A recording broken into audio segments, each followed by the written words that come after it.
जय हिंद दोस्तों। 23 अप्रैल को जब से अरविंद केजरीवाल ने बिना बताए पीएम मोदी के साथ इन हाउस मीटिंग को लाइव फीड किया है, तब से लगातार उनकी आलोचना हो रही है। आलोचना सिर्फ और सिर्फ उस लाइव फीड के कारण नहीं हो रही, बल्कि कई सारी ऐसी चीज़ें उसके बाद निकलकर सामने आनी शुरू हुई हैं जिसको लेकर केजरीवाल की लगातार आलोचना हो रही है। जिसमें कि जो उन्होंने पिछले साल के लॉकडाउन के समय पे एक वादा किया था कि भैया हर घर में हम ऑक्सीजन पहुंचाएंगे, उस वादे को लेकर भी उनकी काफ़ी ज़्यादा खिंचाई हो रही है कि जब आप केंद्र सरकार के सामने हाथ जोड़ने के लिए आज आप मजबूर हो गए हो, तो आपने पिछले साल जो वादा किया था वो आखिर किस बिना पे कर दिया था। उसके बाद पीएम केयर फंड के ऊपर भी केजरीवाल ने कई सारी उंगलियां उठाई थी। हालांकि जब अभी उनसे ये हिसाब मांगा गया कि जब दिसंबर 2020 में ही आपको पैसे अलॉट कर दिए गए थे 8 ऑक्सीजन प्लांट सेटअप करने के लिए, तो उनमें से अभी तक सिर्फ एक ही क्यों सेटअप हुआ है। तो इसकी एवज़ में उन्होंने वेंडर का हवाला देते हुए कह दिया कि भैया वेंडर जो है वो सही तरीके से काम नहीं कर रहा है।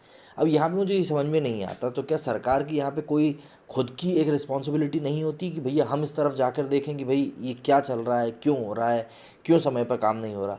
वहीं एक तरफ तो आप केंद्र के ऊपर उंगली उठाने से बिल्कुल भी बाज नहीं आते हो कि यार आपने ये फला चीज़ नहीं करी है, आपने ये फला चीज़ गलत कर दी, इस चीज़ में आप कभी पीछे नहीं हटते।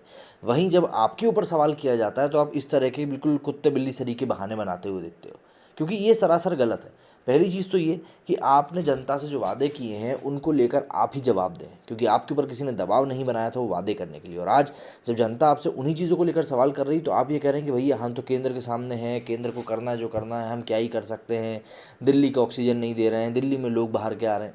इस तरह की बातें अगर आप कर रहे हैं तो ये किसी किसी भी स्तर पर ये बातें नहीं सुनी जाएंगी। अब वहीं एक जो नई बात निकल कर सामने आ रही कि एक तरफ तो केजरीवाल सरकार के पास ऑक्सीजन खरीदने के लिए पैसे नहीं है, वहीं दूसरी तरफ जो हम लोग विज्ञापन की बात करते हैं कि जो नेता लोग जो विज्ञापन देते हैं उसके ऊपर केजरीवाल सरकार करोड़ों रुपए लुटा रही है। मतलब ये समय ऐसा है कि अगर आप न्यूज़ चैनल्स देखेंगे तो महामारी से ज़्यादा तो आपको केजरीवाल जी फैले हुए दिख जाएंगे। इस तरह की कुछ बातें हैं जो निकल कर सामने आ रही हैं। अब कोरोना संक्रमण की दूसरी लहर से राजधानी दिल्ली की स्थिति बद से भी बदतर हो चुकी है, लेकिन मुख्यमंत्री अरविंद केजरीवाल के विज्ञापनों से सारे न्यूज़ चैनल्स भरे पड़े हैं। लोग जो भी टीवी न्यूज़ चैनल खोल रहे हैं उस पर सीएम केजरीवाल दिखाई दे रहे हैं। इस बीच टाइम्स नाउ के कर्मचारियों ने आरोप लगाया है कि इन्हीं विज्ञापनों की वजह से चैनल केजरीवाल के दिल्ली में कोरोना से हुई बदतर स्थिति को दिखा नहीं रहा है।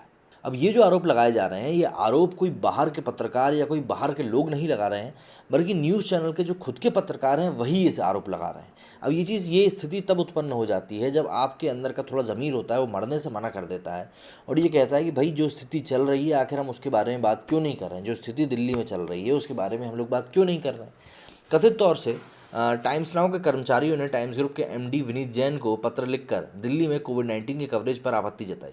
चैनल के शीर्ष पत्रकार राहुल शिवशंकर, नविका कुमार और पंजत दोषी का भी जिक्र इस पत्र में है। ऑप इंडिया ने एक विश्वसनीय सूत्र के माध्यम से इस पत्र की एक प्रति को प्राप्त किया। साथ ही पत्रकार के बीच ये पत्र खासा वायरल हो रहा है। हालांकि हम इसकी सत्यता पर पुष्टि नहीं कर सकते, मतलब ऑप इंडिया ने भी इसकी पुष्टि करने से मना कर दिया, पर ये जो बात है वो चल रही है। लेकिन देखते हैं समझ के क्या चीज़ निकल के आती है। टाइम्स नाउ के साथ ही टाइम्स नाउ में ने भी ऐसे किसी पत्र को लेकर अनिभज्ञता जताई है। इस पत्र में पत्रकारों ने पूछा है कि आम आदमी पार्टी सरकार द्वारा किए जाने वाले विज्ञापनों के कारण दिल्ली में कोरोना के संक्रमण के कवरेज पर आखिर असर क्यों पड़ रहा है। इसमें लिखा है कि हम अपने चैनल पर आने वाले विज्ञापनों में उस व्यक्ति को देखकर चकित हैं जो आज दिल्ली की बदतर स्थिति के लिए जिम्मेदार है। इसमें आगे लिखा है कि हम उस व्यक्ति का नाम लेने से भी नहीं हिचकिचाएंगे। उसका नाम अरविंद केजरीवाल है। अरविंद केजरीवाल ने हमारे चैनल को आपत्तिजनक विज्ञापनों से भर दिया, लेकिन हम दिल्ली में उनके द्वारा किए गए कोरोना के चौतरफा घोर कुप्रबंधन पर सवाल ना खड़े करें। हम जानते हैं कि चैनल के लिए विज्ञापन महत्वपूर्ण है, लेकिन क्या हमें उस व्यक्ति से करदाताओं से पैसे लेने नहीं चाहिए जिसने उन्हीं करदाताओं से पैसे का इस्तेमाल 2015 से 19 में एक भी अस्पताल बनवाने के लिए नहीं किया। जाहिर तौर है केजरीवाल जो है वो लगातार इस बात को लेकर हवा दे रहे हैं, सवाल उठा रहे हैं केंद्र के ऊपर कि भाई वो किन चीज़ों के ऊपर आखिर करोड़ों रुपए खर्च कर रहे हैं और किन चीज़ों के ऊपर उनको करना चाहिए जिनको कि दरकिनार कर रहे हैं। ऐसे में अब ये सवाल उठता है कि जो उनकी 15 से 19 तक जो सरकार थी उसमें एक भी बड़ा अस्पताल उनने क्यों नहीं बनवाया जब दिल्ली में उन्हीं की सरकार चल रही थी। केजरीवाल को लेकर ये बातें बीच बीच में सामने आती रहेंगी कि वो किस कदर तरीके से विज्ञापनों को लेकर इतने ज़्यादा डिपेंडेंट हैं उनके ऊपर कि वो अपने फंड का एक बहुत बड़ा हिस्सा विज्ञापन के ऊपर ही खर्च करते हैं। 2019 के समय भी ये वाली बात जो थी काफ़ी ज़्यादा निकल कर सामने आई थी। टाइम्स नाउ के पत्रकारों ने यह भी याद दिलाया कि इस तरह से अरविंद केजरीवाल सारी चीज़ों के लिए अब किसी और पर दोष डाल रहे हैं। उन्होंने पूछा कि क्या इसलिए माधव जैसे पत्रकार दिल्ली सरकार को बचाते हुए इन सबका दोष किसी और पर डाल रहे हैं। यहाँ माधव का तात्पर्य वहाँ के सीनियर एडिटर माधव दास से हो सकता है। उन्होंने कहा कि जब कोई केजरीवाल की गलती याद दिलाता है तो माधव उस व्यक्ति को सड़कों पर भी गाली दे देते हैं और लाइव टीवी पर अभद्र भाषा का प्रयोग करने लगते हैं।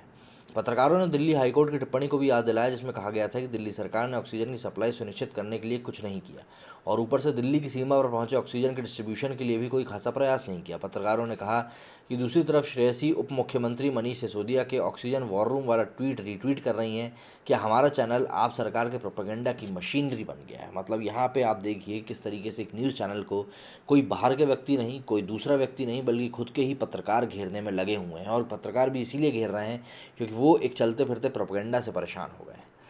पत्रकारों ने यह भी आरोप लगाया कि मीडिया के कुछ ही लोग गंभीर पत्रकारिता करने की वजह से विभाजनकारी कार्य कर रहे हैं। प्रशांत कुछ मामलों में राहुल गांधी के विचारों को आगे बढ़ाने में लगे हैं तो कुछ मुद्दों पर तेजस्वी यादव का एजेंडा आगे बढ़ा रहे हैं। उन्होंने पूछा कि क्या हमारे पत्रकार गुंडाराज और भ्रष्टाचार के सिरमौरों के किराए के लोग हैं। उन्होंने आरोप लगाया कि हमारे पत्रकार जनता की आवाज़ बनने की बजाय इस त्रासदी के काल में बेचैनी, घृणा और झूठा एजेंडा फैला रहे हैं। दरअसल बात यह है कि कुछ समय पहले दिल्ली की बॉर्डर पर जब ऑक्सीजन से भरे हुए टैंक पहुंचे थे तो उन टैंकों को सिर्फ इसीलिए जगह नहीं मिली थी और इसीलिए एक लंबा रास्ता घूम के जाना पड़ा था क्योंकि उनको वहां से निकलने के लिए जगह नहीं मिली थी, उनको रास्ता नहीं दिया गया था। रास्ता क्यों नहीं दिया गया था? क्योंकि जो किसान यूनियन वाले लोग हैं भैया, उन्होंने सड़कों पर ही घर बना लिए हैं। धरना प्रदर्शन एक चीज़ होती है, लेकिन इस त्रासदी के समय में अगर आप ऑक्सीजन जैसी सबसे ज़रूरी चीज़ को, मैं आपको बता दूं कि कोर्ट ने भी आदेश दे दिया है कि कोई भी व्यक्ति, कोई भी सरकारी अफसर अगर ऑक्सीजन को रास्ते में रोकता है तो उसको हम फांसी पे चढ़ा देंगे। तो ऐसे में ये आंदोलनकारी जो बैठे हुए हैं, जो सड़कों को घेर के बैठे हुए हैं, क्या इनका कोई दायित्व नहीं बनता है देश के प्रति? ऊपर से वहाँ बैठकर धौंस और जमा रहे हैं कि भाई सरकार हमको दूसरा डोज दे, नहीं तो ये हो जाएगा, नहीं तो वो हो जाएगा। सपोर्ट वैसे ही कम होता जा रहा है। वही कहते हैं ना कि रस्सी जल गई पर बल नहीं गया। हालांकि टाइम्स नाउ ने ऑफ इंडिया को दी गई प्रतिक्रिया में इसे एक फेक, आधारहीन और द्वेषपूर्ण प्रयास बताया है ताकि चैनल को बदनाम किया जा सके और उसकी छवि को नुकसान पहुंचाया जा सके। चैनल ने कहा कि उसे कोई ऐसा पत्र नहीं मिला है।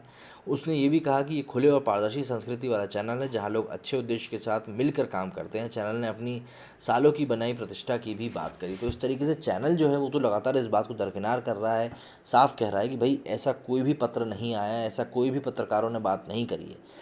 लेकिन वहीं दूसरी तरफ जो बातें उस पत्र के माध्यम से बात सामने रखी गई हैं, वो बातें भी तो कहीं ना कहीं सच्ची हैं कि आखिर किस तरीके से केजरीवाल सरकार ने जो खर्चा किया है उस खर्चे का ब्यौरा ऑक्सीजन के रूप में तो नहीं निकल के आ रहा है, बल्कि विज्ञापन के रूप में बाहर निकल कर आ रहा है।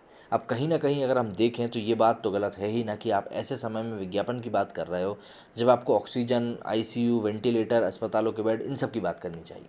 दूसरी तरफ आप मिमियाने से बिल्कुल भी बाज नहीं आते हो। जब इन हाउस मीटिंग को जब फीड किया जा रहा तो आप साफ देख सकते हो कि बल्कि कोई इन हाउस मीटिंग नहीं, बल्कि ऐसा लग रहा था कि अरविंद केजरीवाल जी जो हैं वहाँ पे भी बैठ के भाषणबाजी कर रहा है। रोने गाने का काम ज़्यादा कर रहे थे, बात करने का कम कम कर रहे थे। अब इन सब चीज़ों के मद्देनज़र दिल्ली की जो हालत है वो थोड़ी सी बिगड़ती ही जा रही है। तो ऐसे में देखना पड़ेगा कि आखिर इन चीज़ों को दिल्ली सरकार किस तरीके से टैकल करती है। क्या अभी भी आने वाले समय में वो केंद्र को ही दोषी बनाएगी या खुद को जिम्मेदारी लेगी? मेरे इस वीडियो में फिलहाल इतना ही। जय हिंद, जय भारत।